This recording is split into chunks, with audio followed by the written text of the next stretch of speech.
Let's talk about public services. This is a good one. I like talking about this one. Let's talk about this one. Republicans, we have long since believed that people who are really destitute, they should be able to get the help that they need. But what we will not support are bloated programs where we know there is waste, fraud, and abuse. And when we go to our Democratic colleagues and we say, hey, let's just make sure that the people who qualify are the people that qualify, they say no.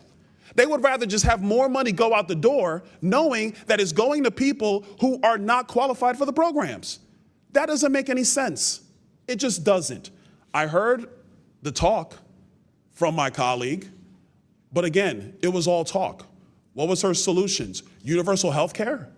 That's not a solution. Universal health care has failed in every country that it has tried.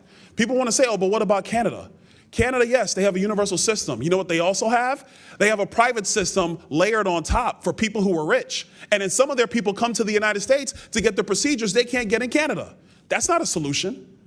You see, folks, let's talk about government spending. This is a good one. There is a false notion in politics and in this town that if you just spend more money, everything's going to be okay. The truth is you can't spend more money. When we go as a government to the treasury markets, because we have to borrow the money that doesn't come in taxes, we borrow that money. And when you go borrow that money, what you actually do is decrease the purchasing power of every other dollar in circulation. So the very people that you try to lecture us about saying you want to help, you're hurting. Because when you devalue the purchasing power of every American dollar, the rich guy's going to be all right. It's the poor who suffer when you devalue our currency because you continue to spend too much and borrow too much. So there are solutions. I say let's work on them. But the left-wing solutions that have been brought to this town year over year over year, oh yeah, they sound good.